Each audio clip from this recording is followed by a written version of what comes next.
Bienvenue tout le monde sur la chaîne Question de Perspective et aujourd'hui sur mon analyse du jeu Old World. Old World a été reçu très positivement sur Steam avec 4000 à peu près reviews, c'est quand même bien.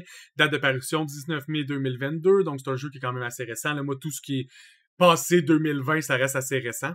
Le jeu est uniquement disponible sur les plateformes PC, que ce soit Microsoft, Linux, Mac et GeForce Now. C'est pas un jeu, je pense, qui est disponible sur console. Ça se peut que je me trompe, mais je l'ai pas vu la dernière fois que j'ai regardé.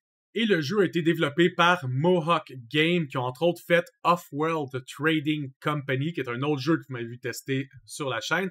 Après tout, hein, j'aime ça tester les petits studios indie. Les petits studios indie ont souvent 2-3 jeux maximum à l'actif, donc c'est facile pour moi de tester un peu tout ce qu'ils ont à nous offrir. Off-World Trading Company, j'avais quand même assez apprécié le jeu. Un jeu de gestion d'économie sur une planète, tu sais, comme sur Mars, dans lequel vous devez gérer un peu ce que vous faites. C'est le genre de jeu que j'apprécie beaucoup, mais que je joue jamais très longtemps. Je vais jouer peut-être une vingtaine d'heures, ça va me satisfaire et je vais désinstaller le jeu. Donc, Old World, lui, combien de temps ça prend pour le vaincre? On parle d'une main story qui prend en average 23h30 à vaincre. Mais si vous le faites pour vrai le jeu, là, pas juste en ligne droite, quasiment mentalité speedrunner, vous en avez pour une 50aine d'heures pour vraiment comprendre et apprécier le jeu. Par contre, Old World, c'est un jeu qui est un peu comme Civilisation. Donc, ce genre de jeu-là, des jeux à la Civilisation, c'est des jeux où plus vous allez jouer, plus vous allez être bon, et donc plus vos games vont être courts. Donc, si j'ai un thread, mettons, il y a un thread Reddit qui parle de plusieurs personnes qui parlent de leur temps de game, puis il y a plusieurs personnes qui disent, ben moi, ça m'a pris environ 15 heures, puis d'autres qui disent, ah, moi, c'est plus 8 heures, puis d'autres qui disent, ben moi, c'est plus 5 heures, même en mettant le plus de points possible, parce que j'ai tellement joué au jeu que c'est ça maintenant que ça me prend. Puis aussi, c'est combien de temps ça vous prend prendre vos décisions? Est-ce que vous êtes toujours en train de rouler en max rapidité dans le jeu? Et ainsi de suite va grandement influencer le playthrough.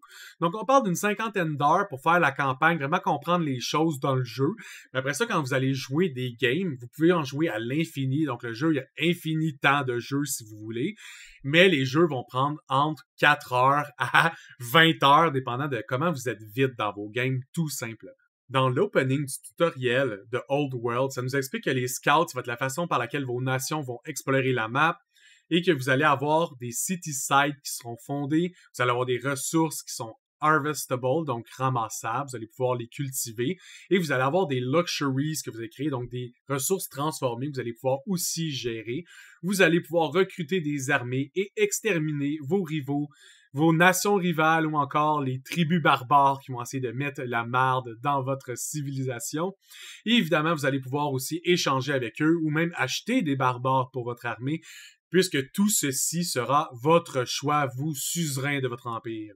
Le déplacement dans ce jeu fonctionne avec des orders. Vous allez avoir un nombre de orders par tour, donc un nombre de parchemins en papier qui permettent de vous envoyer à des gens pour leur donner des ordres. Et c'est ce qui va déterminer le nombre d'actions. Donc c'est un peu comme des points d'action.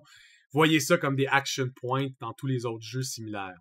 Donc ça, on a une map très civilisationnesque, c'est des hexagonales. Vous allez devoir vous déplacer sur la map pour essayer de la découvrir. Donc, s'il y avait de l'ore sur la map, notre scout a pu aller dessus et activer un skill de Harvest. Donc, maintenant, lui, il va ramasser l'ore, il va nous la donner maintenant dans nos ressources. C'est un des skills que possède le scout dans le jeu.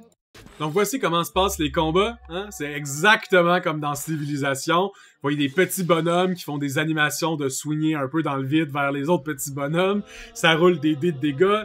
Ça calcule ce que ça a calculé et par la suite, ça résout le round de combat tout simplement.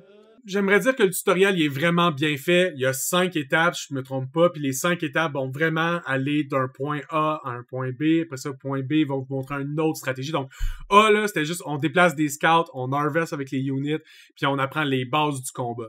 Pour ça, vous arrivez dans le tutoriel 2, c'est comment vous fondez votre capitale. Vous avez plusieurs types. Vous pouvez soit faire les Arged Champions, les Sipselid Artisans, les Seleucid Patron, puis tout ce que vous allez faire comme choix va venir influencer vos relations que vous avez avec les membres de votre famille, avec les autres tribus, avec les bonus que vous allez faire dans votre empire. Et ça va venir aussi influencer les technologies que vous allez faire les unes après les autres pour être capable d'avoir le plus de ressources possible. Un unit que vous savez probablement, le Worker, dans tout ce genre de jeu-là, il y en a ils permettent de construire des choses, tout simplement. Donc ici, on peut voir que mon constructeur essaie de construire une ferme. Donc, je clique sur la ferme.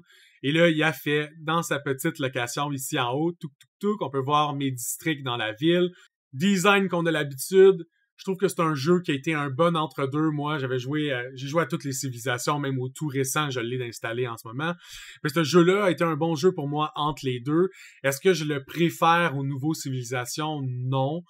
Je préfère encore le nouveau Civilization, même s'il n'est pas encore parfait. Je trouve qu'il y a des trucs avec le nouveau Civ, entre autres, le UI peut être travaillé au complet, je serais bien content. Mais ça reste que j'apprécie beaucoup Civ. Puis pour moi, ça, c'est juste un jeu qui est très, très similaire à Civilization, au point où les différences majeures dans le jeu sont uniquement dans la gestion familiale de votre roi et de sa famille. Vous devez gérer un personnage. Donc, si on peut voir que j'ai King Philip the Founder, il pourrait mourir, je pourrais en avoir un autre. Je pourrais décider d'avoir un heir. Je pourrais avoir une femme. Je pourrais décider que cette femme-là est importante politiquement ou non. Tout ça n'existe pas dans Civilization. C'est beaucoup plus proche d'un Crusader King. Donc, pour moi, j'ai l'impression que Old World ont essayé de faire un jeu qui est un bon jeu médian entre essayer de faire un Crusader King, mais avec des mécaniques de civilisation. Parce que si vous avez joué à Crusader King, oui, il y a de la politique, mais il y a mostly juste ça. Les combats sont beaucoup plus linéaires puis moins stratégiques que Civilisation. Alors que Old World a vraiment la mécanique de combat d'armée de Civilisation, avec une petite partie de la politique de Crusader King, rien de la complexité de Crusader King, loin de là. Dans le deuxième tutoriel, on nous a montré comment vivre, comment travailler notre cité. Dans le troisième, on va nous montrer que tout le monde a une opinion. Donc, évidemment, dans celui-là, vous avez un enfant, votre prince Alexander, 13 ans, et votre femme, la queen consort Olympias. Donc, vous allez pouvoir avoir des traits sur eux comme que la queen est une débauchée et ses statistiques, et que votre enfant il est bold et ses statistiques. Et vous allez pouvoir les train dans différentes choses pour essayer de changer leurs statistiques, les faire travailler dans différents domaines de votre empire aussi. Vous allez pouvoir engager des gens qui s'occupent, mettons, de vos secrets, de faire de la diplomatie pour vous, et essayer d'avoir un peu comme un petit conseil restreint qui s'occupe un peu de vous aider. Mais ces personnages-là ont des opinions et ont des buts. Donc, entre autres, votre cité vous demande d'expand your nation to 3 cities et de research divination parce que votre famille est très croyante.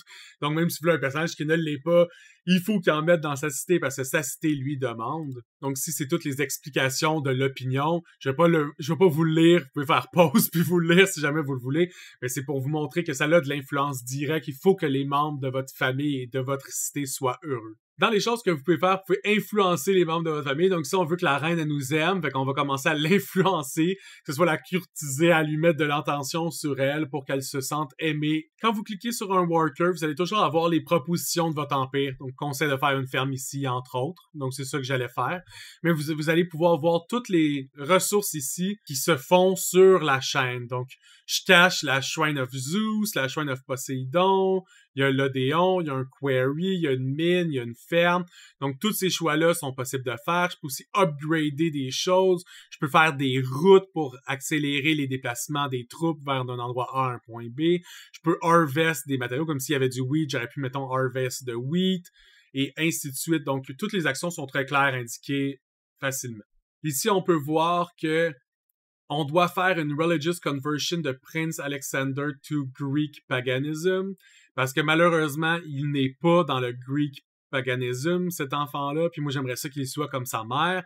Fait que là, vous pouvez faire des actions de convert religion sur les membres de votre famille, avec des pourcentages de chances de réussite pour essayer de les convertir à la religion de votre empire, et donc qu'ils soient plus heureux dans un empire donné, et pas malheureux dans l'empire parce qu'ils n'ont pas la bonne religion. Certaines fois, vous allez avoir des actions d'event dans la map. Ici, on peut voir que Scared, l'oligarque Lannick of Croton, est devenu timide, donc il a reçu un malus, un de mes ennemis, mais malheureusement, mon enfant est devenu lazy, fait qu'il a arrêté de suivre sa diet puis de faire des exercices, fait qu'il a perdu 1 point de discipline. Ces événements-là, évidemment, ils vont arriver plus ou moins aléatoirement, dépendant de qu'est-ce que vous faites ou qu'est-ce que vous activez dans la map. Quand vous êtes sur votre ville, directement, vous allez avoir les Growth Options, créer des gens de votre ville, donc des scouts, des workers, des settlers pour faire d'autres cités un peu partout. Vous allez avoir la section Training que je cache en dessous de moi, qui est vos soldats. Vous allez avoir vos civic spécialistes, c'est des gens qui vont pouvoir travailler dans des nodes pour les améliorer, donc un miner dans une mine évidemment, pour la rendre meilleure, mais un farmer va rendre aussi une ferme plus efficace. Et vous allez avoir les projets civiques.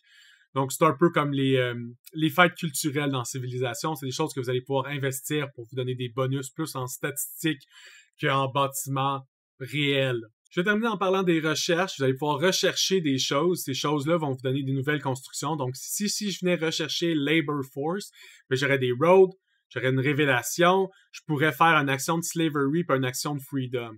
Mais si je venais chercher la spoke wheel, ben, j'aurais le chancellor en option, puis j'aurais un chariot que je pourrais créer en option. Fait que vous allez vraiment pouvoir avoir un peu des patterns de construction différents dépendant des recherches que vous avez envie de faire, mais ça reste que c'est un peu comme Civilisation. Oui, vous avez des choix, mais ça reste que c'est des choix très limités puis qui avancent un peu en ligne droite. Donc au final, vous allez débloquer ou développer une stratégie que vous allez apprécier et finir par faire un peu la même chose un peu tout le temps.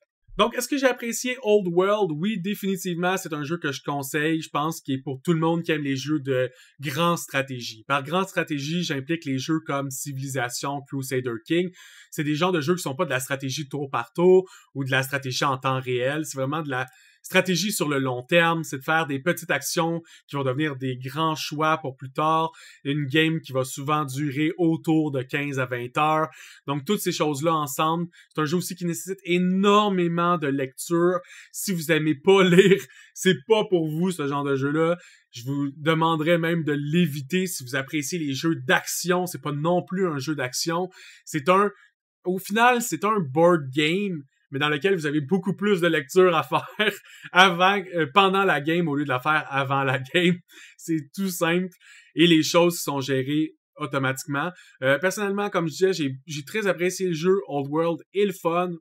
Pas de doute là-dessus, mais moi je l'ai désinstallé de mon ordi dès que Sid Meier's Civilization 7 est sorti, parce que pour moi, Civilization est juste une petite coche meilleure, et tant que Civ, à mes yeux, sera meilleur, ben, il y en a juste un jeu à la fois de même, hein. Ça sert à rien d'avoir 12 sur mon ordi, pas le temps de jouer à 12 jeux de même, j'espère que vous comprendrez, j'espère que je vous ai fait découvrir le jeu, ou encore je vous ai donné envie d'y jouer, et si c'est pas le cas, ben c'est pas grave, on va se revoir sur une autre vidéo tout le monde, à plus, et à la prochaine.